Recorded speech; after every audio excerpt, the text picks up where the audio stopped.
After this, I saw another angel coming down from heaven. He had great authority, and the earth was illuminated by his splendor. With a mighty voice, he shouted, "Fallen! Fallen is Babylon the Great. She has become a dwelling for demons, and a haunt for every evil spirit, a haunt for every unclean bird, a haunt for every unclean and detestable animal. For all the nations have drunk the maddening wine of her adulteries. The kings of the earth committed adultery with her, and the merchants of the earth grew rich from her excessive luxuries." Then I heard another voice from heaven say, "Come out of her, my people, so that ye will not share in her sins, so that ye will not receive any of her plagues, for her sins are piled up to heaven, and God has remembered her crimes. Give back to her as she has given. Pay her back double for what she has done. Pour her a double portion from her own cup. Give her as much torment and grief as the glory and luxury she gave herself. In her heart she boasts, 'I sit enthroned as queen. I am not a widow. I will never mourn.'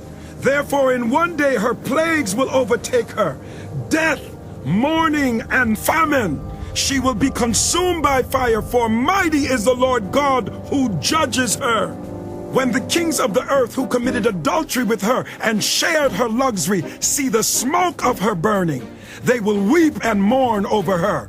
Terrified at her torment, they will stand far off and cry." Woe, woe to you, great city, you mighty city of Babylon. In 1 hour, your doom has come. The merchants of the earth will weep and mourn over her, because no one buys their cargoes anymore.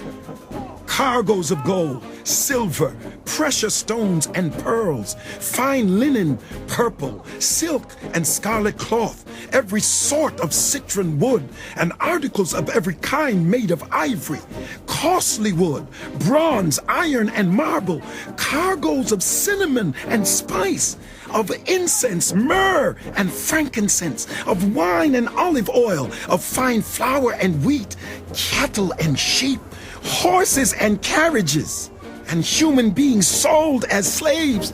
They will say, "The fruit you longed for is gone from you. All your luxury and splendor have vanished, never to be recovered."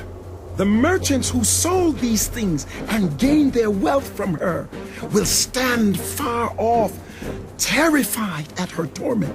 They will weep and mourn and cry out, "Woe!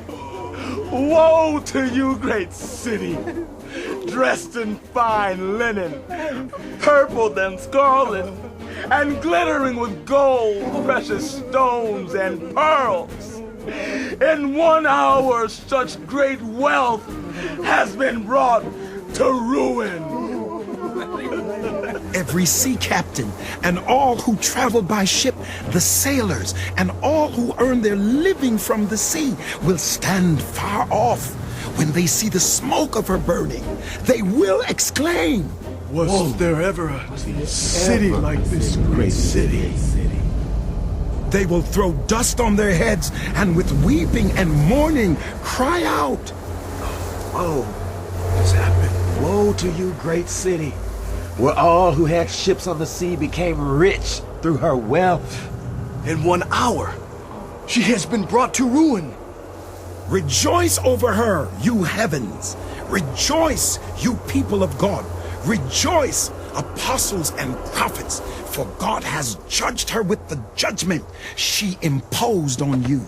Then a mighty angel picked up a boulder the size of a large millstone and threw it into the sea.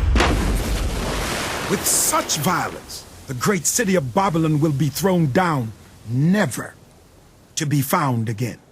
The music of harpists and musicians, pipers and trumpeters will never be heard in you again. No worker of any trade will ever be found in you again.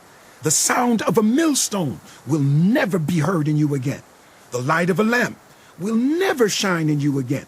The voice of bridegroom and bride will never be heard in you again.